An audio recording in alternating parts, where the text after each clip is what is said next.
Saudara, apakah benar dalam hidup orang yang percaya pada Tuhan tidak mungkin bisa mengalami kesulitan hidup? Problem of evil ini menjadi suatu hal yang demikian menjadi batu sandungan bagi banyak orang. Bagi sebagian orang ateis, mereka memakai ini sebagai suatu senjata untuk mengatakan bahwa Tuhan orang Kristen tidak mungkin ada, atau paling tidak mungkin memiliki 3 ciri khas ini. Maha tahu, maha baik, maha kuasa. Tidak mungkin. Mungkin 2 dari 3, oke. Mungkin Tuhan maha tahu dan dia maha baik tapi tidak maha kuasa. Dia maha tahu, dia tahu suatu hal akan terjadi. Dia maha baik, dia mau untuk menyelesaikan problema hidup kita. Tapi dia tidak maha kuasa, dia tidak bisa melakukan hal tersebut.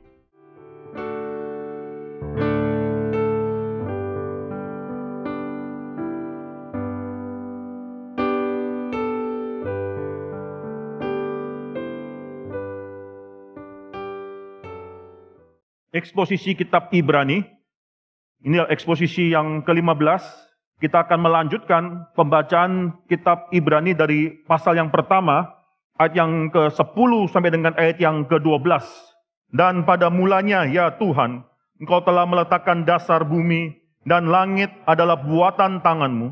Semuanya itu akan binasa, tapi Engkau tetap ada, dan semuanya itu akan menjadi usang seperti pakaian. Seperti jubah akan Engkau gulungkan mereka, dan seperti persalinan mereka akan diubah.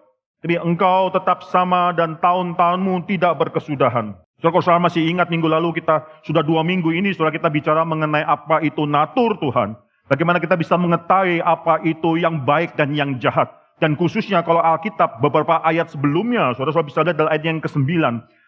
Natur daripada anak Allah diceritakan sebagai dia yang mencintai, yaitu kebenaran. Dia mencintai righteousness, keadilan. Dan yang membenci kefasikan, itulah anak Allah, itulah Allah yang kita sembah. Kita bukan hanya menyembah dia karena suatu keharusan, kita diciptakan, dia adalah pencipta, maka kita harus menyembah dia. Itu memang benar. Tapi orang Kristen lebih daripada itu. Kita mengenal natur dia. Kita mengenal siapa dia. Kita mengenal bagaimana Tuhan itu mencintai keadilan, mencintai kebenaran, dan membenci kefasikan. Membenci segala dosa. Maka di sini kita bukan hanya harus, kita menjadi rela di dalam kita menyembah, kita melayani Tuhan seumur hidup ini, saudara. Minggu lalu kita sudah bicara banyak mengenai apa itu righteousness, apa itu kebenaran, apa itu keadilan. Saudara, konsep semacam demikian, kebenaran, keadilan, itu tidak lepas daripada pribadi, daripada Allah itu sendiri. Kita bukan sedang bicara mengenai kebenaran seakan-akan suatu standar di luar daripada diri Allah. Suatu hal yang abstrak, lepas daripada diri Allah. Tapi kebenaran yang dimaksudkan di sini adalah kebenaran yang bersangkutan dengan diri Allah itu sendiri, yang adalah diri Allah itu sendiri. Bahkan kalau kita melihat konsep righteousness di kaiosune di dalam bahasa Greka di New Testament di dalam Perjanjian Baru, itu tidak bisa dilepaskan dengan konsep sadik atau dalam bahasa Hebrew yang artinya kebenaran di dalam Perjanjian Lama. Maka di sana, saudara, itu lebih daripada itu, kebenaran itu menyangkut hubungan relasi antara Tuhan dan umat Tuhan. Khususnya rencana keselamatan Tuhan bagi anak-anak Tuhan. Tidak bisa dilepaskan dari suatu faithfulness, kesetiaan Tuhan terhadap rencananya, terhadap dirinya sendiri yang sudah berjanji kepada umat Tuhan, kepada anak-anak Tuhan. Tidak bisa dilepaskan. Saudara, kita menolak dilema yang terjadi dalam dunia filsafat yang mempertanyakan kalau kebenaran, apa yang benar, apa yang jatuh di luar diri Tuhan, maka Tuhan adalah Tuhan yang harus tunduk pada kebenaran tersebut. Jadi kalau kebenaran itu adalah kebenaran yang di dalam diri Tuhan, maka seakan-akan Tuhan bisa semena-mena mengatakan apa yang benar dan tidak benar. Tidak. Saudara, saya sudah katakan minggu lalu suatu doktrin yang sangat penting sekali, yang jarang dikotbahkan. Tapi saya percaya ini bukanlah suatu doktrin porsi daripada hanya orang-orang yang sekolah teologi saja. Tapi semua orang Kristen harus mengerti doktrin ini dengan sangat tepat. Itu doktrin mengenai the simplicity of God.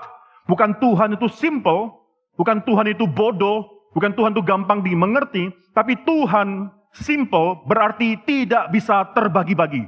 Tuhan bukanlah terdiri dari atau dikompos atau terdiri daripada atribut-atribut yang begitu berbeda-beda. Lain dengan manusia. Manusia terdiri atau dikompos, terbentuk daripada atribut-atribut. Saya bisa memiliki atribut tinggi, tapi saya bukanlah ketinggian tersebut. Saya bisa memiliki konsep kasih, tapi saya bukanlah kasih tersebut. Saya bisa mengerti apa itu yang benar dan apa itu yang jahat, tapi saya bukanlah kebenaran tersebut. Manusia bisa memiliki atribut-atribut tersebut, tapi esensi manusia bukanlah atribut tersebut. Tapi demikian berbeda dengan Tuhan. Esensi daripada Tuhan adalah atribut daripada Tuhan itu sendiri. Maka Tuhan bukan hanya memiliki cinta.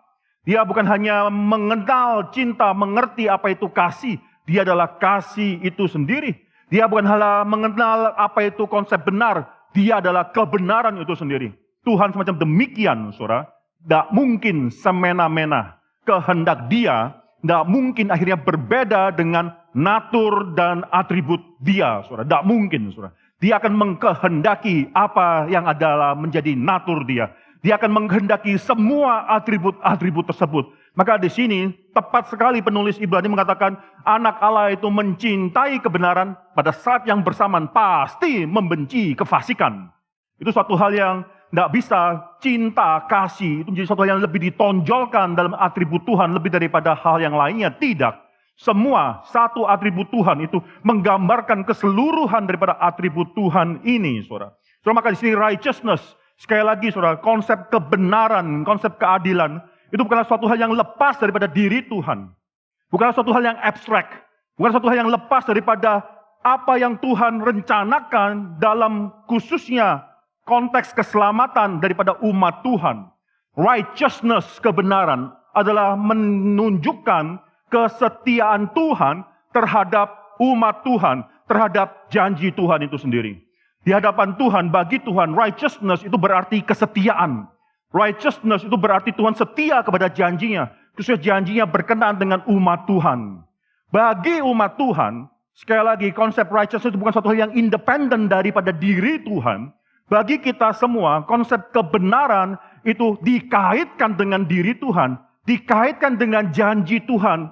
Dikaitkan dengan kita punya ketaatan di hadapan Tuhan, obedience. Sekali lagi, saudara, righteousness, kebenaran dari sudut pandang Tuhan itu berarti memiliki implikasi kesetiaan Tuhan terhadap dirinya, terhadap janjinya.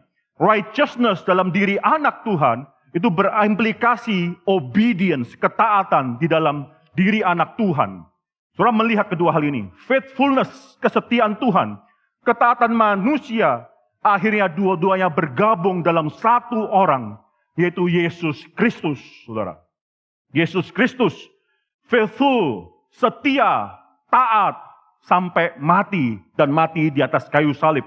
Filipi pasal 2 ayat 8, itu menunjukkan manusia, sebagai manusia Tuhan taat kepada janji Tuhan tersebut. Dia akhirnya mati sampai mati kayu salib. Tapi justru itu menunjukkan kesetiaan daripada Tuhan, sampai anaknya sendiri mati dikorbankan di atas kayu salib, saudara. So righteousness, kebenaran itu bicara mengenai covenantal relationship, hubungan perjanjian antara Allah dan umat Tuhan, dan ini hanya bisa akhirnya terjadi di dalam diri Tuhan Yesus, yang adalah Allah dan manusia.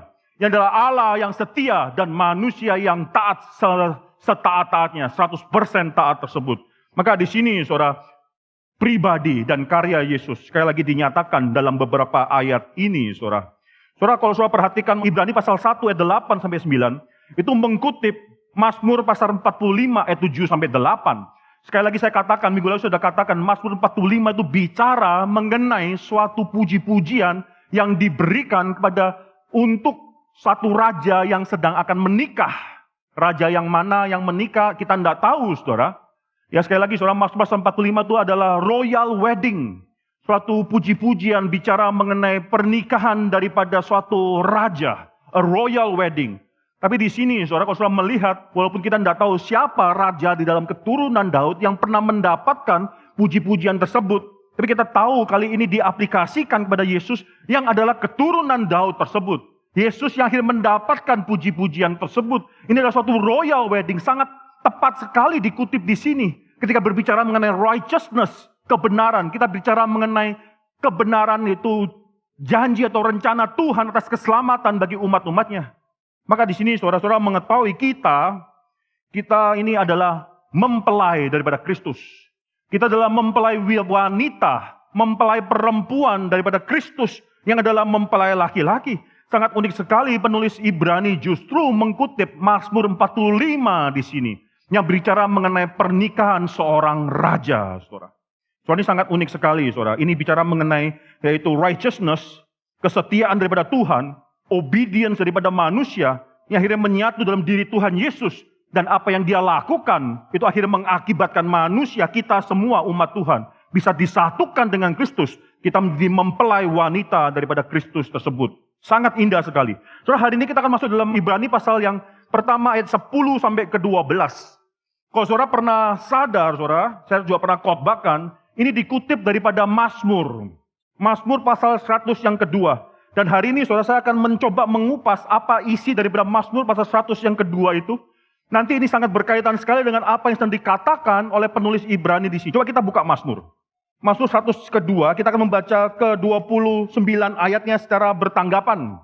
Doa seorang sengsara, seorang yang menderita, afflicted, pada waktu ia lemah lesu dan mencurahkan pengaduannya ke hadapan Tuhan. 2.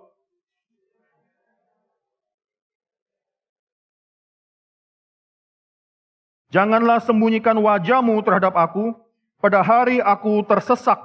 Sendengkanlah telingamu kepadaku, pada hari aku berseru, segeralah menjawab aku.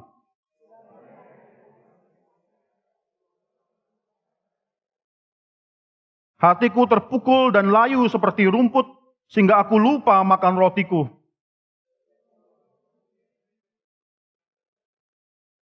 Aku sudah menyerupai burung undan di pasang gurun, sudah menjadi seperti burung ponggok pada reruntuhan.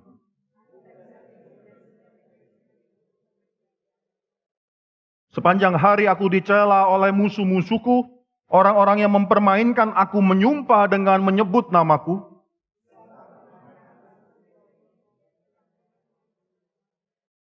Oleh karena marahmu dan gerammu, sebab engkau telah mengangkat aku dan melemparkan aku.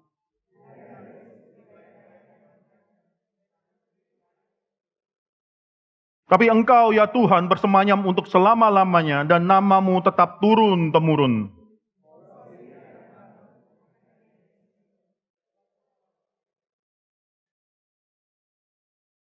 Sebab hamba-hambamu sayang kepada batu-batunya dan merasa kasihan akan debunya.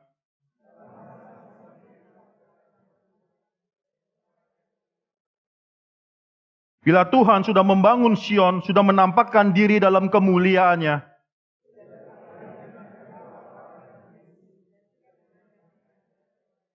biarlah hal ini dituliskan bagi angkatan yang kemudian, dan bangsa yang diciptakan nanti akan memuji-muji Tuhan.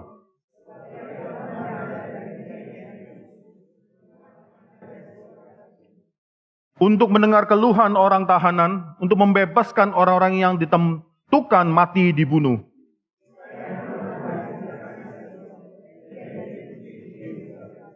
Apabila berkumpul bersama-sama bangsa-bangsa dan kerajaan-kerajaan untuk beribadah kepada Tuhan,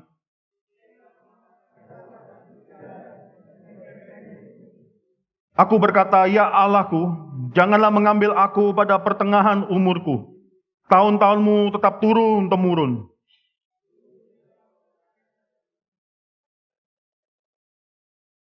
Semuanya itu akan binasa, tetapi engkau tetap ada. Dan semuanya itu akan menjadi usang seperti pakaian. Seperti jubah engkau akan mengubah mereka, dan mereka berubah.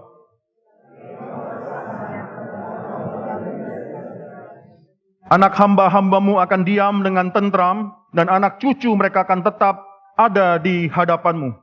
Saudara, ini adalah yang dikutip, yaitu ayat yang ke-26, 27, itu dikutip di dalam Ibrani, saudara. Saudara bisa melihat Mazmur 102 ini, tidak ada yang tahu siapa yang menuliskan Mazmur ini. Siapa penulis Mazmur ini tidak dikatakan. Kita tidak pernah tahu siapa yang menuliskan Mazmur ini, saudara. Tapi satu hal yang pasti, adalah suatu hal yang bisa kita lihat dalam ayat yang pertama. Mazmur ini ditulis oleh seseorang yang akhirnya mengalami sengsara di dalam hidupnya. Mazmur ditulis oleh seorang yang akhirnya merasakan penderitaan di dalam hidupnya. Dan akhirnya dia datang kepada Tuhan dan dia akhirnya berkeluh kesah kepada Tuhan. Dia menghadap kepada Tuhan, menceritakan semua pergumulannya, saudara. Dia berkeluh kesah kepada Tuhan. Maka di sini saudara, saya akan mengajarkan kita mengenai beberapa hal, khususnya hari ini saya bicara mengenai penderitaan. Karena ini nanti dikutip oleh Ibrani dan akan sangat penting sekali menceritakan mengenai siapa Kristus dan apa yang dia lakukan. Saudara, hal yang pertama yang kita bisa pelajari mengenai penderitaan adalah suatu fakta bahwa orang percaya, orang yang benar, itu bisa mengalami penderitaan dalam hidup ini. Seorang yang percaya, seorang yang benar itu bisa merasakan dan akan mendapatkan segala kesulitan hidup, penderitaan hidup, sengsara. Bahkan dikatakan dalam ayat yang satu, doa seseorang yang sengsara, yang menderita. Pada waktu yang terendah, pada waktu dia lemah, lesu, dia mencurahkan pengaduannya, dia mengadu ke hadapan Tuhan. Maka hal yang pertama kita pelajari, orang benar. Saudara bisa melihat penulis Mazmur, walaupun kita tidak tahu siapa yang menuliskan Mazmur 102 ini, saudara. Dia mengenal dengan benar siapa Tuhan. Kita akan coba bahas sedikit nanti. So, dia sangat memiliki pengenalan yang benar mengenai siapa Tuhan. Tapi orang benar ini adalah orang yang juga akhirnya menderita. So, ada sekelompok orang Kristen yang mengatakan bahwa orang Kristen itu tidak mungkin bisa menderita. Ada sebagian denominasi Kristen yang mengatakan bahwa orang Kristen tidak bisa menderita. Orang Kristen tidak mungkin karena orang Kristen adalah anak raja. Kita adalah anak raja, kita hidup seperti raja. Tapi tidak demikian, saudara. Saudara, saya pernah mengalami atau memiliki seorang teman. Seorang teman ini, saudara, tahun lalu mengalami ini teman yang sudah saya kenal sejak SMP sampai SMA.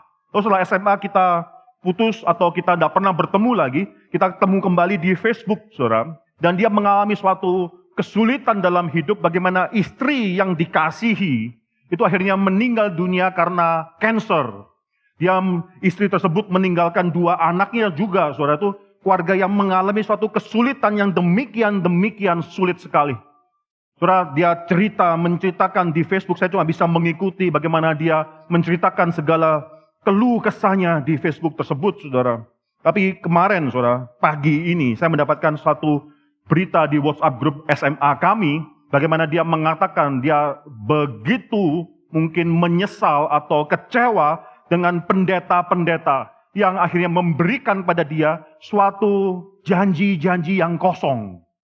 Bahwa engkau pasti akan sembuh. Bahwa engkau pasti akan sembuh. Itu terus diberitakan ketika istrinya sudah sakit, semakin lama semakin melorot, terus menderitakan atau mendoakan mengenai kesembuhan, bukannya mempersiapkan dia, anak-anak dia, menerima suatu fakta bahwa kemungkinan sangat mungkin sekali istrinya tidak akan sembuh. Bahwa dia pasti akan mati suatu hari dan akhirnya memang mati. Dan dia katakan, saudara, saya sangat kecewa sekali khususnya pada satu orang pendeta. Dia tidak kasih tahu nama pendetanya. Pada seorang pendeta yang demikian ekstrim. Yang datang ketika di rumah sakit datang. Bukannya menghibur, malah akhirnya memberikan dampak yang lainnya. Malah menekan keluarga tersebut. Pendeta tersebut mengoleskan minyak di dahi daripada istrinya tersebut. Lalu kemudian mulai berkata, serang menengking yang namanya kanker, sakit kanker tersebut. Keluar kamu, kanker maksudnya. Keluar kanker, keluar kamu. Kamu tidak seharusnya ada pada diri seorang anak Tuhan. Keluar. Setelah itu setelah dia berdoa, saudara, dia bertanya mana suaminya. Saudara, ketika sudah ditanya, suami juga nggak kenal, ini asal datang masuk, saudara. Mana suaminya? Ketika dikasih tahu itu suaminya, dia tanya, hei kamu suami, pasti kamu belum perpuluhan, bukan? Pasti kamu sudah lalai dalam perpuluhan, maka Tuhan menghukum kamu pada saat ini. Menghukum istrinya itu, suaminya demikian marah pada saat itu. Dan dia demikian kecewa dengan orang Kristen. Dia katakan, memangnya kalau saya kasih persebulan dia pasti akan sembuh. Kalau saya kasih 20% dia akan sembuh. Suaminya bertanya demikian, tapi dia nggak bertanya atau nggak berdebat di depan orang-orang banyak yang sedang juga menjenguk istrinya pada saat itu. Tapi hatinya demikian benci terhadap pendeta semacam demikian. So, saya juga pernah mengalami suatu kasus, saudara, ketika di Philadelphia ada seorang yang menghubungi saya, minta saya untuk menghampiri, menjenguk seseorang yang adalah cousin daripada orang. Saya tidak kenal, yang email saya sudah tidak kenal, yang akhirnya sakit ini saya juga tidak kenal. Dikatakan bahwa suaminya itu sedang mengalami suatu sakit. Saya datang ke rumah sakit di Philadelphia setelah kebaktian, pada hari Sabtu, saudara. Saya drive dari Kalispell ke Philadelphia, dari rumah saya ke Philadelphia. Di sana saya mencari dan saya menemukan si ibu tersebut sedang membaca Alkitab seorang diri. Terus saya tanya apa yang sedang terjadi, saya minta dia cerita dan dia katakan suaminya, dan akhirnya kami berdua melihat suaminya sudah terbaring di di rumah sakit di ICU tak sadarkan diri. Itu sudah berapa hari, makin lama makin turun kondisi tubuhnya. Dan salah satu penyebab penyakitnya yang diketahui adalah karena dia sedang dimakan oleh bakteri hidup-hidup, saudara. A flesh eating bacteria itu sedang menggerogoti tubuhnya. Sudah bisa dikalahkan dan kondisi suaminya makin lama makin menurun. Dan saya melihat ada suatu kekecewaan dalam diri ibunya, ada suatu hal yang dia tidak bisa mengerti apa yang sedang terjadi. Dia seakan merasakan apa yang salah dalam hidupku ini. Bukankah saya adalah orang yang beribadah dan lain-lain. Karena saya adalah orang yang mengatakan saya percaya pada Tuhan. Mengapa saya mengalami segala kesulitan dalam hidup ini? Mungkin, saudara, saya rasakan mungkin ada sekelompok orang yang pernah datang. Lu mengatakan kau harus beriman, kau harus beriman. Kalau engkau beriman, suamimu itu akan sembuh. Tapi faktanya, saudara, suaminya tidak sembuh-sembuh. Dia mulai menyalahkan apakah saya memang salah. Apakah imanku itu memang kurang dan sebagainya. Di sana, saudara, saya mengkuatkan dia dan saya mengatakan yang penting adalah kehendak Tuhan jadi atas diri keluarga ini. Kalau Tuhan mau mengangkat bapak tersebut, kalau Tuhan mau memanggil bapak, ibu sudah harus mempersiapkan dirinya. Dia mau terima atau tidak terima, saya tidak tahu, saudara. Tapi itu yang saya katakan. Hari Minggunya, saudara, berapa hari kemudian, saya lupa, saudara, berapa hari, saudara. Tapi tidak lama kemudian saya datang lagi setelah kebaktian. Hari Minggu saya datang ke rumah sakit itu. Dan saya waktu mencari ibu itu saya tidak bisa menemukan. Saya cari ke ICU tersebut. Sudah tidak ada orangnya. Kemungkinan besar, saudara, itu mungkin sudah meninggal. Saudara, apakah benar dalam hidup orang yang percaya pada Tuhan tidak mungkin bisa mengalami kesulitan hidup? Apakah benar dalam hidup orang anak Tuhan kita tidak mungkin bisa mengalami suatu penderitaan? Saudara, konsep doktrin daripada the health and wealth gospel, prosperity gospel adalah suatu hal yang salah. Yang sudah akhirnya merusak banyak sekali iman anak-anak orang percaya. Saudara, Tuhan memang menjanjikan bahwa tidak akan ada lagi air mata. Tapi bukan sekarang. Tuhan janjikan bahwa ketika dia datang kedua kali, dia akan menghancurkan semua evil, kejahatan. Dia akan mengikat semua setan dan membuangnya ke alam api neraka. Dan tidak ada lagi yang namanya kejahatan. Tidak ada lagi yang menderitaan. Kita semua akan dihapuskan air mata kita. But not right now. Bukan saat ini, saudara. Belum. Karena Kristus belum datang yang kedua kali. Karena Kristus belum datang dalam kemuliaannya dia. Apa hak kita, saya terus katakan, apa hak kita mengklaim kemuliaan yang akan datang itu dalam hidup kita? Apa hak kita mengklaim kemuliaan yang Kristus sendiri belum nyatakan di dalam hidup kita sekarang? Itu suatu kesalahan doktrin yang luar biasa salahnya. Orang-orang semacam demikian, saudara, saya khawatir, saudara, karena mereka sudah menganggap saat inilah eskatologi yang sudah terpenuhi tersebut. Saat inilah the glorious moment, saat yang mulia tersebut. Nanti kalau Kristus sudah datang, mereka mengantisipasi apa lagi, saudara? Kemuliaan apa lagi yang mereka bisa nikmati lebih daripada apa yang sudah mereka katakan sekarang? Saudara, manusia kita sekarang masih menderita. Tapi justru karena kita masih menderita sekarang, maka iman kita terpaku kepada Kristus yang akan datang. Iman kita bukan terpaku dalam kondisi kita pada saat ini. Hidup kita ini bisa menderita. Hidup kita ini bisa mungkin membuat kita kecewa dan sebagainya. Tapi mata iman kita terpaku pada Kristus yang akan datang tersebut. Lagi pula, saudara, Alkitab tidak pernah mengatakan bahwa orang percaya itu tidak bisa menderita. Tidak, saudara. Saudara, tidak usah banyak ngomong, saudara. Alkitab sangat banyak mengatakan bagaimana orang-orang percaya itu akhirnya tetap menderita. Coba kita buka Ibrani saja. Ibrani pasal 11, suatu hari kita akan bahas Ibrani pasal 11. Itu mencatat mengenai the hall of the faithful, hall of fame, bukan orang yang terkenal, tapi terkenal karena iman mereka. The hall of the faithful, hall of the pilgrims, orang-orang pengembara yang terkenal, saudara. Saudara, kita buka Ibrani pasal yang 11, saya akan baca satu ayat demi satu ayat. Saudara pikirkan dan saudara nikmati ayat-ayat ini, saudara, dari ayat yang ke-32. Dan apakah lagi yang harus aku sebut? Sebab aku akan kekurangan waktu apabila aku hendak menceritakan tentang Gideon, Barak, Simson, Yefta, Daud, Samuel, dan para nabi. Yang karena iman telah menaklukkan kerajaan-kerajaan, mengamalkan atau mengerjakan, melakukan keadilan, kebenaran, memperoleh apa yang dijanjikan, menutup mulut singa-singa, memadamkan api yang dahsyat. Mereka telah luput dari mata pedang, telah beroleh kekuatan dalam kelemahan, telah menjadi kuat dalam perperangan, telah memukul mundur pasukan-pasukan tentara asing. Ibu-ibu telah menerima kembali orang-orang yang telah mati, sebab dibangkitkan. Saudara, sangat sampai di sini menunjukkan bahwa iman orang Kristus terus harus menang. Sedangkan Alkitab mengatakan bahwa iman orang Kristus terus harus menang mengalami segala penderitaan.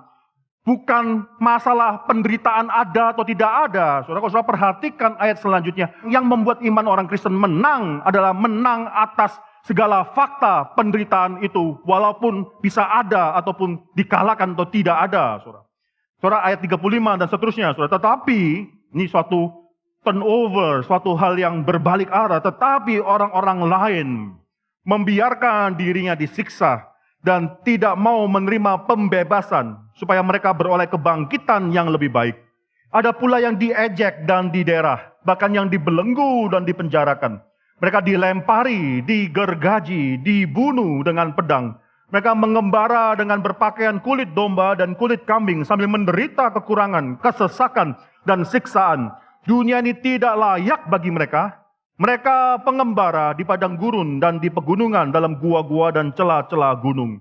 Tuhan tidak pernah menjanjikan bahwa ketika kita menjadi orang Kristen, kita akan lepas daripada segala kesesakan hidup, segala kesulitan hidup. Bisa saja Tuhan lakukan hal itu, tapi tidak harus. Ibrani pasal 11 menceritakan bagaimana ada sekelompok orang yang menang terhadap segala penderitaan tersebut. Artinya dalam arti semua itu dikalahkan, mereka bisa merasakan bagaimana mereka diluputkan daripada kematian dan sebagainya. Tapi ada juga yang menang atas penderitaan, dengan mereka tidak diluputkan dari penderitaan tersebut. Mereka harus mati, harus menderita, bahkan digergaji, dan lain sebagainya. Saudara, tidak demikian, saudara. Iman orang Kristen bukanlah suatu iman yang simple. Bahkan kalau saudara masih ingat khotbah saya yang pertama dalam kitab Ibrani ini, saya mengatakan bahwa pengkhotbah atau penulis kitab Ibrani sedang menuliskan kepada sekelompok orang yang sedang dan yang akan mengalami penderitaan, sehingga penulis Ibrani memperingatkan mereka, janganlah engkau mundur karena penderitaanmu. Janganlah engkau akhirnya meninggalkan Kristus karena penderitaanmu.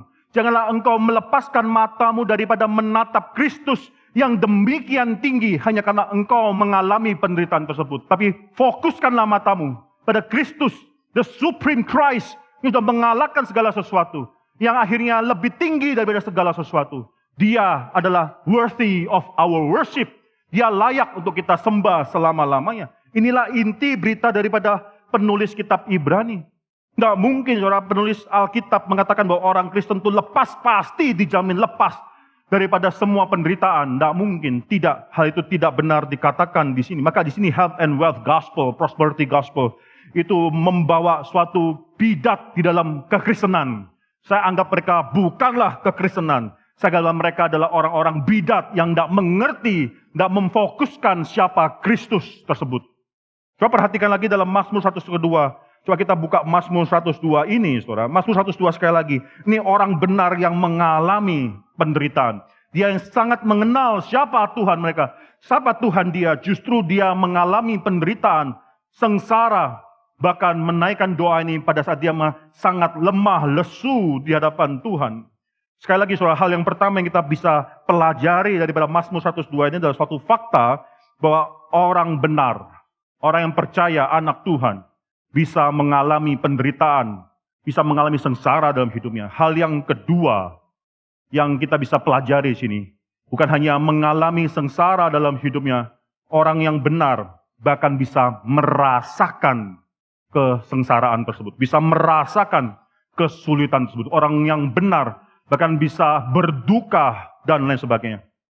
Saudara, pada suatu hari ketika seorang hamba Tuhan kita pernah menghadiri kebaktian penghiburan daripada seorang yang baru kehilangan suaminya. Si istri tersebut lalu mengatakan bahwa saya hari ini tidak akan berduka.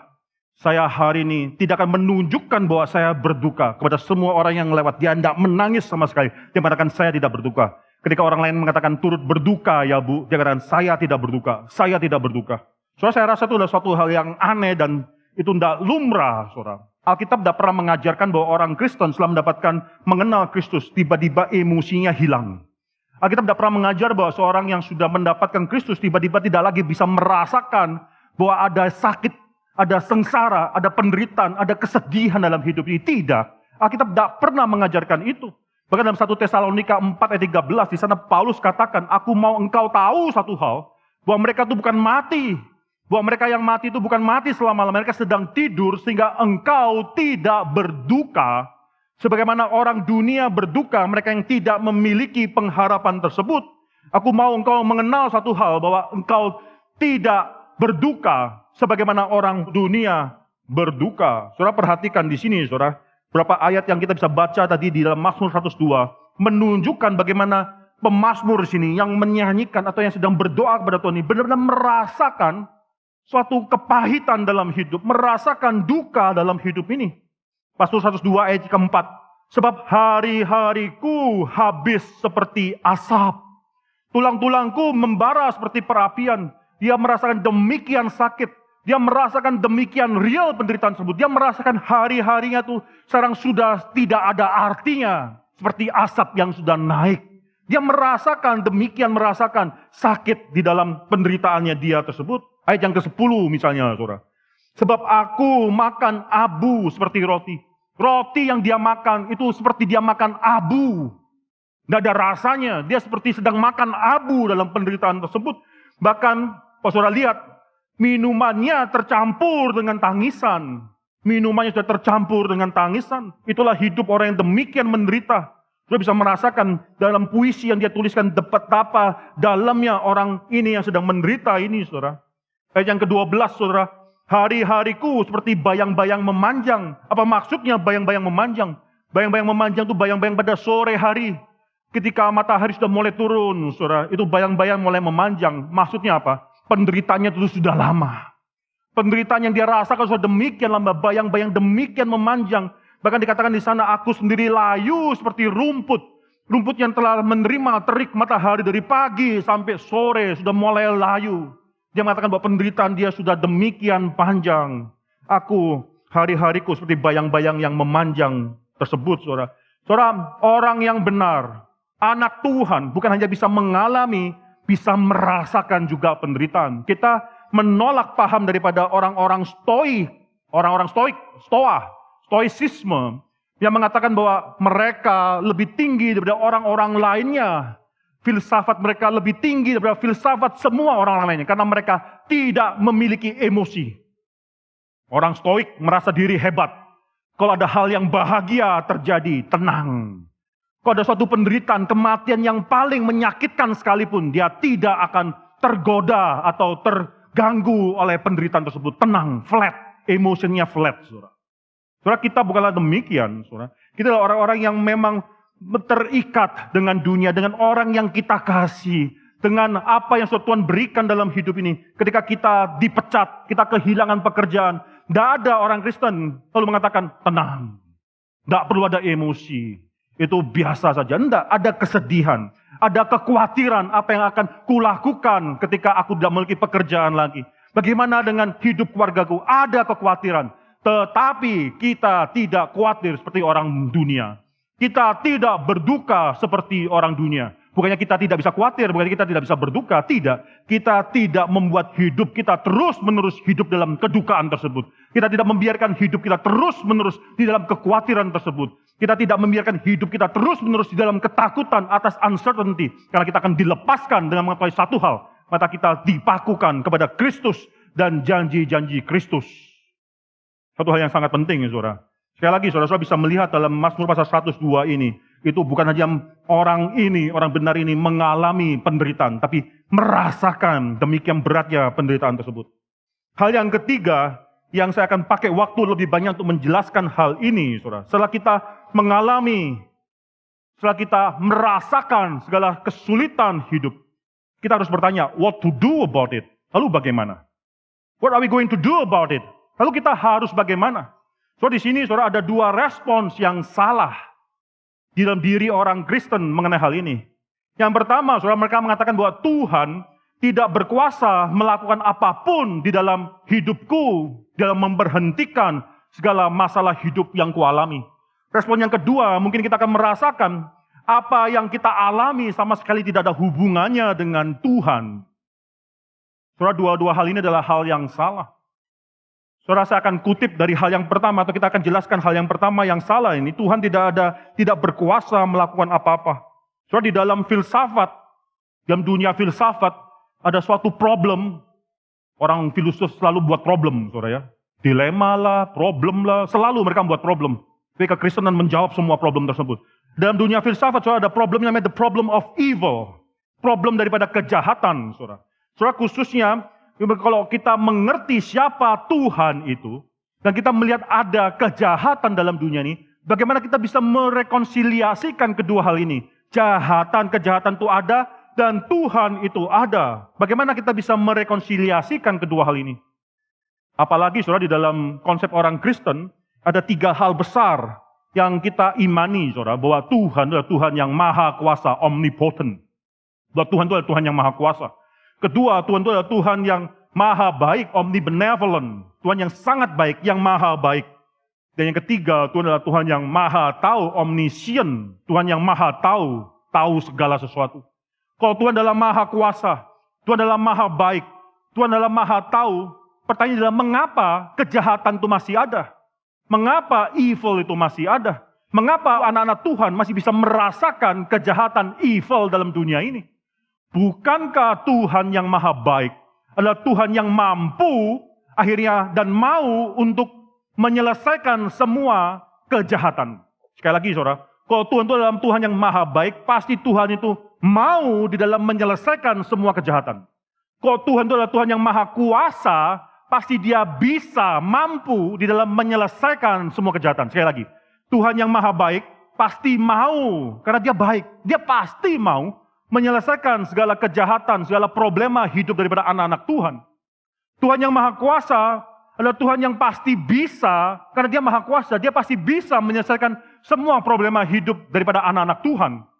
Kalau Tuhan itu maha tahu, dia pasti tahu sebelum problema hidup itu terjadi. Sebelum suatu evil itu hadir, Tuhan tahu evil itu akan ada. Dia pasti akan bisa melakukan sesuatu.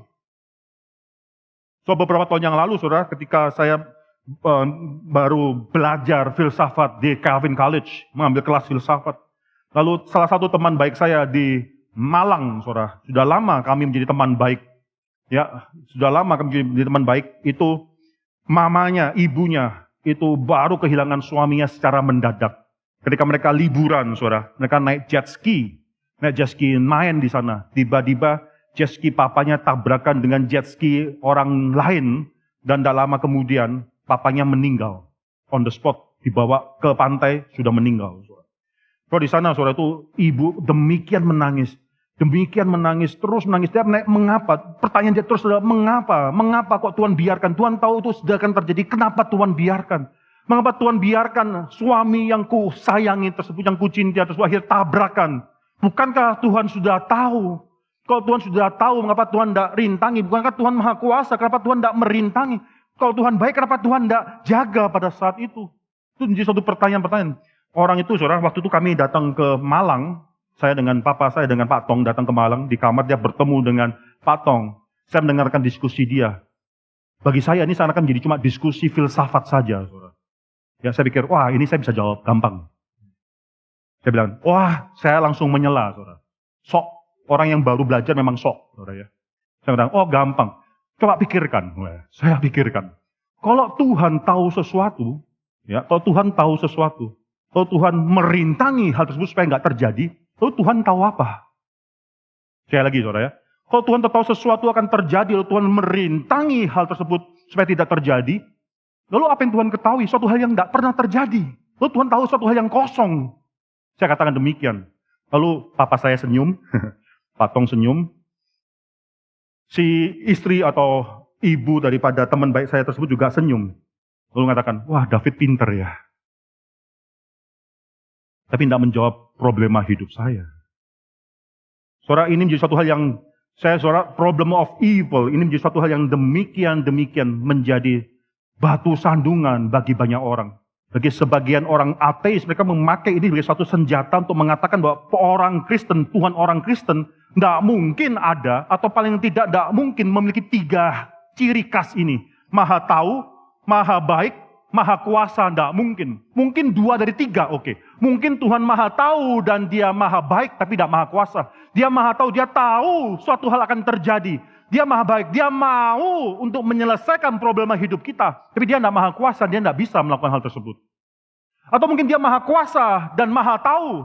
Dia maha tahu, dia mengetahui sesuatu akan terjadi. Dia maha kuasa, dia bisa menghentikan hal yang jelek itu terjadi dalam hidup kita. Tapi dia nggak maha baik, dia nggak mau melakukan hal tersebut. Atau mungkin dia bisa saja maha baik dan maha kuasa, option yang terakhir saudara. Dia bisa saja maha baik, mau. Dia bisa saja maha kuasa, dia mampu, tapi dia nggak tahu ketika evil itu akan terjadi, sehingga evil terjadi. Either way, saudara, fakta bahwa evil, suatu hal yang jelek terjadi dalam hidup kita, menunjukkan bahwa Tuhan tidak berdaya melakukan apapun dalam hidup ini. Saudara, orang-orang ateis menggunakan hal ini untuk menyerang kekristenan. Tapi saudara, problem terbesar bukan daripada orang-orang ateis. Banyak orang Kristen setelah mengalami suatu evil dalam hidup dia, akhirnya meninggalkan Tuhan. Ini adalah problem yang demikian real yang buat akhirnya orang kehilangan iman terhadap Tuhan. Bagaimana kita bisa menjawab hal ini? Mengapa orang Kristen akhirnya menderita? Mengapa Tuhan membiarkan adanya penderitaan? Itu suatu topik yang demikian mendalam. Saya akan memberikan sedikit saja pada hari ini, tapi tidak mungkin kita bisa menyelesaikan semuanya. Soalnya dalam orang Kristen, pengertian bukan cuma Tuhan maha tahu, bukan cuma Tuhan maha kuasa, bukan cuma Tuhan akhirnya itu maha baik. Tapi paham orang Kristen adalah Tuhan bahkan menetapkan segala sesuatu dalam hidup ini. Soalnya waktu kita mendengarkan kalimat itu, kita tuh demikian akhirnya gentar di depan Tuhan. Tuhan bukan cuma maha tahu mengenai apa yang terjadi di masa depan, bahkan Tuhan yang mengarahkan sejarah tersebut. Coba kita baca suatu ayat yang demikian penting. Saudara, banyak orang yang mencoba untuk memoles ayat ini, mencoba mengartikan ayat ini, tapi akhirnya berbeda, menjadi suatu hal yang berbeda secara teologi dengan apa yang dikatakan oleh Alkitab, saudara. Yesaya pasal 45. Saya baca dari ayat yang ke-6, bagian terakhir dan ayat yang ke-7. Akulah Tuhan dan tidak ada yang lain, yang menjadikan terang dan menciptakan gelap, yang menjadikan nasib mujur dan menciptakan nasib malang. Akulah Tuhan yang membuat semuanya ini. I form light and create darkness. I make well-being and create calamity. I am the Lord who does all these things. Saudara, di sini saudara kita harus mengerti suatu hal yang lebih mendalam mengenai Tuhan. Bukannya Tuhan sengaja berbuat jahat dalam hidup kita, tidak mungkin. Minggu lalu saya sudah spend demikian banyak waktu untuk bicara mengenai natur Tuhan tersebut. Bahwa Tuhan itu adalah Tuhan yang simple, Tuhan yang tidak mungkin terbagi-bagi. Tuhan bukanlah menghendaki sesuatu yang berlainan dengan naturnya, tidak mungkin. 2 minggu yang lalu saya sudah kutip beberapa ayat Alkitab, saudara. Misalnya dari Bilangan pasal 23 ayat 19. Tuhan katakan, aku bukan manusia sehingga aku harus berbohong. Dalam Yakobus pasal 1 ayat 13. Di sana dikatakan apabila seorang dicobai, janganlah ia berkata bahwa dia pencobaan tersebut datang dari Allah. Sebab Allah tidak dapat dicobai oleh yang jahat dan ia sendiri tidak mencobai. Maka di sini, saudara, kita bisa mengetahui bukan Tuhan ketika Alkitab mengatakan segala sesuatu datang daripada Tuhan. Bukannya Tuhan sengaja merancang kejahatan tersebut. Tidak. Tapi segala sesuatu datang karena semua berada di bawah kedaulatan Tuhan. Pengakuan iman Westminster, saudara, pasal yang ketiga, butir yang pertama, mengatakan suatu kalimat yang penting. Saya coba terjemahkan. Saudara bisa cari di Google, saya coba terjemahkan dalam bahasa Indonesia. Tuhan dari kekekalan telah melalui rencananya sendiri, yang paling bijaksana dan kudus, secara bebas dan tidak dapat berubah, menetapkan segala sesuatu yang telah lewat. Namun Tuhan bukanlah perancang daripada dosa, maupun kehendak bebas daripada semua ciptaannya dibatalkan. Sekali lagi, saudara, ini dalam bahasa Indonesia, ya, translation terjemahan saya, Tuhan dari kekekalan telah melalui rencananya sendiri yang paling bijaksana dan kudus, secara bebas dan tidak dapat berubah, menetapkan segala sesuatu yang telah lewat. Namun Tuhan bukanlah perancang dosa dan kehendak bebas daripada manusia itu tidak dilanggar atau menjadi hilang. Saudara, suatu hari kita akan banyak bicara mengenai suatu topik yang demikian penting. Saya percaya, saudara, ini topik harus dibicarakan. Mungkin perlu ada PA khusus bicara mengenai kedaulatan Tuhan, mengenai pemilihan manusia, baik itu yang percaya maupun juga pembuangan manusia yang tidak dipilih oleh Tuhan, dan juga apa itu kehendak bebas ataupun lebih tepat yaitu responsibility, tanggung jawab moral manusia. Kita harus bicarakan mengenai hal ini. Gereja Reform harus mengerti hal ini dengan jelas, dengan baik, saudara. Paulus dalam Kisah Rasul pasal 20 ayat 27 mengatakan bahwa aku tidak lalai atau tidak ciut, saudara. Aku tidak ciut, tidak lalai di dalam memberitakan seluruh rencana Allah kepadamu. Itulah tujuan daripada kita mengadakan gereja Reform. Apapun yang harus dibicarakan, harus dibicarakan. Soalnya di sini, saudara, penulis sangat melihat kedaulatan Allah dalam segala sesuatu. Sekali lagi saudara, penulis Alkitab dalam Mazmur pasal 102 tersebut sangat melihat kedaulatan Allah dalam segala sesuatu. Coba kita lihat beberapa ayat saudara. Pasal 102 ayat 10, ayat 11. Sebab aku makan abu seperti roti, mencampur minumanku dengan tangisan, oleh karena marahmu dan geramu. Sebab engkau telah mengangkat aku dan melemparkan aku. Itu perkataan daripada Tuhan. Saudara bisa baca lagi dalam 102 ayat yang ke-20, 21, saudara. Sebab ia telah memandang dari ketinggian yang kudus. Tuhan memandang dari surga ke bumi untuk mendengar keluhan orang tahanan, untuk membebaskan orang-orang yang ditentukan mati dibunuh. Mazmur pasal 102 ayat yang ke-24, 25. Ia telah mematahkan kekuatanku di jalan dan memperpendek umurku. Aku berkata, ya Allah, janganlah mengambil aku pada pertengahan umurku. Tahun-tahunmu tetap turun-temurun. Di sana bukan cuma dia mengatakan Tuhan memperpendek umur dia. Bahkan dia mengatakan, oh Tuhan jangan mengambil aku pada pertengahan umurku. Dia melihat bahwa segala umur pun ada di dalam tangan Tuhan. Mazmur pasal 102 ayat 27. Nanti ini dikutip sekali lagi dalam Ibrani yang sudah kita baca. Ibrani pasal yang pertama. Saya baca dari 26. Saudara, dahulu sudah kau letakkan dasar bumi dan langit adalah buatan tanganmu. Semuanya itu yang sudah diletakkan, semua yang sudah diciptakan tersebut akan binasa, tetapi engkau tetap ada. Semuanya itu akan menjadi usang seperti pakaian, seperti jubah, engkau akan mengubah mereka. Atau dalam Ibrani akan menggulung baju tersebut dan mereka akan berubah. Saudara, penulis Mazmur di sini, walaupun dia menderita, dia mengetahui bahwa Tuhan adalah Tuhan yang berdaulat atas segala sesuatu. Saudara, saya rasa kita, saudara, mendapatkan suatu hiburan ketika kita mengetahui bahwa segala penderitaan kita apapun itu tidak lepas daripada kedaulatan Tuhan. Dan kalau kita mengetahui natur Tuhan yang baik, tidak mungkin Tuhan merencanakan sesuatu yang jahat bagi kita. Kedaulatan Tuhan adalah kedaulatan Tuhan yang baik bagi kita. Dulu saya pernah berbicara kepada seorang pendeta juga, yang baru kehilangan papanya. Dia baru kehilangan orang tua, papanya yang dicintai tersebut. Saya katakan, David, kita harus bersyukur satu hal. Bahwa kita percaya bahwa Tuhan itu berdaulat dalam segala sesuatu. Bahwa tidak ada sesuatu pun yang terjadi di luar rencana daripada Tuhan. Bayangkan, ketika kita mengalami kematian orang yang kita kasihi, lalu kita tidak memiliki doktrin ini. Kita akan merasakan bahwa Tuhan pun tidak berdaya. Bahwa segala sesuatu di luar daripada rencana Tuhan. Kematian daripada orang tuaku, dia katakan. Itu ternyata di luar daripada kedaulatan Tuhan. Itu sangat-sangat membuat saya bingung dalam hidup ini. Tapi yang membuat saya tentram, yang membuat saya terhibur dalam hidup ini. Mengetahui satu hal. Bahwa walaupun papa saya mati, itu adalah dalam kedaulatan kasih sayang Tuhan terhadap saya. Maka di sini saudara kita, saya harus masuk dalam poin yang kedua, kesalahan yang sering terjadi dalam hidup anak-anak Tuhan, yang mengatakan bahwa pengalaman atau kesulitan hidupku tidak ada hubungannya dengan Tuhan. Banyak orang yang mengatakan doktrinnya baik, tapi secara personal, saya tidak bisa mengenal Tuhan. Doktrinnya mengatakan Tuhan menetapkan segala sesuatu. Tuhan akhirnya berdaulat atas segala sesuatu. Tidak ada segala sesuatu yang bisa terjadi di luar daripada rencana Tuhan, daripada kedaulatan Tuhan. Bahkan dia bisa mengatakan suatu hal. Tuhan sudah mengetahui apa yang kurasakan pada saat ini. Tuhan Maha tahu, dia tahu apa yang kurasakan sebelum aku berdoa pada Tuhan. Dia sudah tahu apa yang kurasakan. Lalu ketika kita akhirnya mengalami segala kesulitan hidup, kita tidak datang kepada Tuhan. Karena apa? Bukankah segala sesuatu itu ada dalam rencana Tuhan? Bukankah segala sesuatu itu ada di dalam kedaulatan Tuhan? Bukankah Tuhan juga sudah mengetahui apa yang kurasakan? Lalu mengapa harus datang di hadapan Tuhan?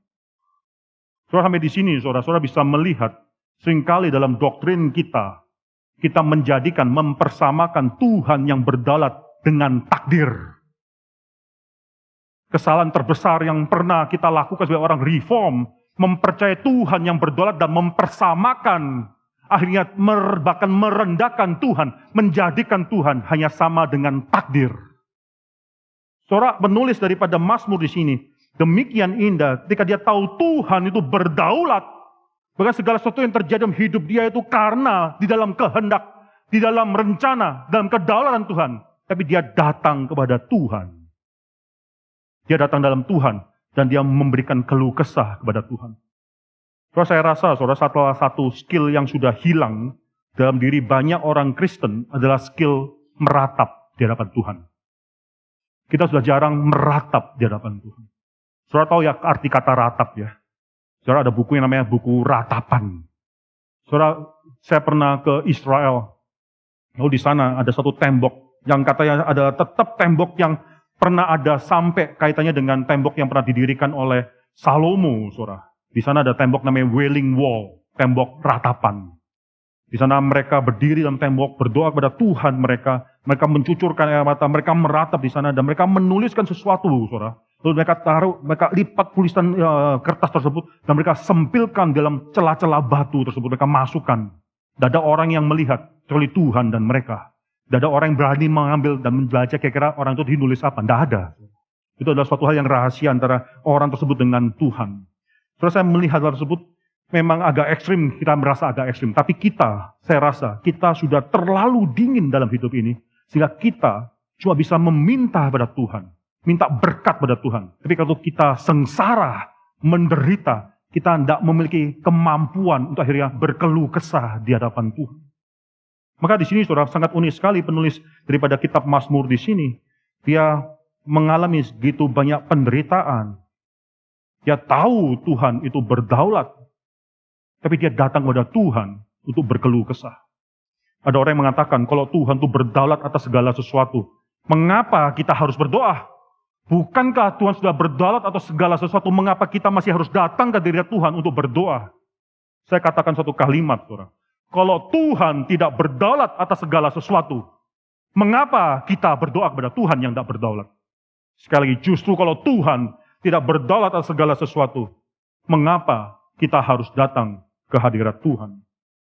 Maka hal yang ketiga yang saudara bisa pelajari, kalau kita sudah mengalami, merasakan apa yang harus kita lakukan, malah penulis Mazmur di sini justru mengetahui satu hal, Tuhan yang berdaulat, Tuhan yang dimana bisa mendengarkan keluh kesah dia. Tapi hal yang keempat yang saudara harus pegang di sini adalah suatu pengertian bahwa ketika kita berhadapan dengan Tuhan, kita bukan hanya sedang berkeluh kesah di hadapan Tuhan.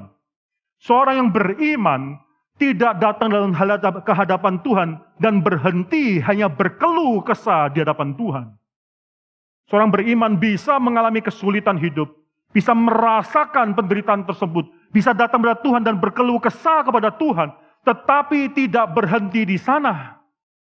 Yang membedakan kita dengan orang yang tidak beriman adalah kita tidak berhenti dengan keluh kesah di hadapan Tuhan. Mazmur pasal 102, ini dibagi menjadi dua tahap, saudara. Ayat yang pertama sampai dengan ayat ke-12 itu bicara mengenai keluh kesah dia.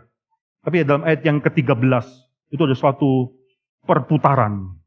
Di sana dikatakan, tetapi Engkau ya Tuhan.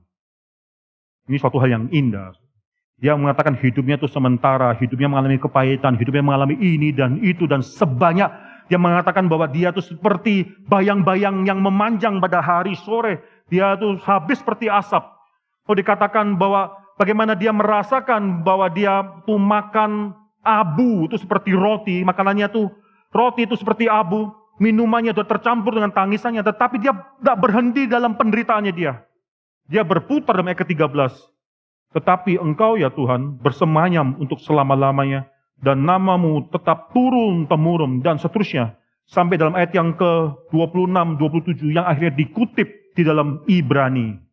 Dahulu sudah kau letakkan dasar bumi, dan langit adalah buatan tanganmu. Semuanya itu akan binasa, tapi Engkau tetap ada. Semuanya itu akan menjadi usang seperti pakaian. Ini kesementaraan, semua itu sementara. Seperti jubah, Engkau akan mengubah mereka. Atau seperti baju akan digulung oleh Tuhan. Dan mereka berubah, tetapi Engkau tetap sama. Tahun-tahunmu tidak berkesudahan. Saudara, yang membedakan orang beriman dengan orang tidak beriman adalah ketika kita mengalami kesulitan, kita berkeluh kesah. Kita menceritakan kepada Tuhan betapa sulitnya hidup ini. Tapi akhirnya tidak berhenti di sana. Melihat kebesaran Tuhan pada akhir dalam semua keluh kesah kita. Melihat bagaimana Tuhan demikian agung. Bahwa Tuhan yang tidak mungkin berubah. Bahwa semua hidup kita itu bisa berubah. Tapi mata rohani kita tertuju kepada Tuhan yang tidak mungkin bisa berubah. So, dalam hidup saya, dalam hidup keluarga kami pernah mengalami kematian. Saya pernah ceritakan hal ini. Saya pernah katakan bahwa yang mati dalam keluarga daripada Stephen Tong, bukan yang paling tua terlebih dahulu. Bersyukur bukan yang paling tua. Yang mati justru dalam keluarga daripada Stephen Tong, dia anak cucu, justru anak yang paling muda yang meninggal ketika berumur 3,5 bulan. Saudara, itu menjadi satu hal yang demikian pahit dalam hidup kami. Saya sendiri tidak bisa, saudara, terus terang saya bisa katakan sangat sulit sekali bisa bersyukur pada saat itu. Saya baca Alkitab, kalau Alkitab yang saya baca Mazmur, bersyukurlah kepada Tuhan. Saya katakan, Tuhan bagaimana bisa? How is it possible? Saya demikian sakit pada saat ini, saya tidak bisa bersyukur pada Tuhan. I'm grieving. Saya sedang berduka, tapi saya berdoa sama Tuhan, ajar saya bisa berduka dengan baik, bukan seperti orang dunia berduka. Dan Tuhan akhirnya memang membuat saya, keluarga kami, setapak demi setapak duka tersebut diangkat. Soalnya kami harus membawa jenazah tersebut, jenazah yang kecil. Seorang orang tua tidak seharusnya menguburkan anaknya sendiri, apalagi anaknya masih kecil. Kami melihat anak tersebut, lalu kami bawa pulang sampai ke Indonesia. Dan kami akhirnya menguburkan, lalu kami kembali ke Amerika. Tidak lama kemudian, tidak sampai 2 minggu kemudian, papa mertua saya meninggal. Papa mertua saya meninggal. Waktu salah satu anak kami pagi hari itu, saya kasih tahu, Gunggung sudah meninggal. Lalu langsung keluar satu kalimat dari mulut anak tersebut. Kenapa Tuhan demikian jahat? Why is God so cruel? Baru saja saya merasakan meninggalnya seorang adik yang saya kasihi. Sekarang Gunggung juga meninggal. Kenapa Tuhan so cruel? Saudara, kita bisa berkeluh kesah di hadapan Tuhan. Tetapi saya katakan juga kepada anak saya tersebut, jangan berhenti dalam berkeluh kesah.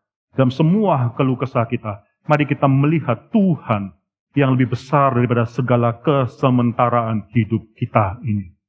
Tuhan yang akhirnya menjadi Tuhan atas sejarah. Dan kalau saudara terus mendengarkan khotbah selama berapa minggu terakhir ini, natur Tuhan adalah kebaikannya itu sendiri.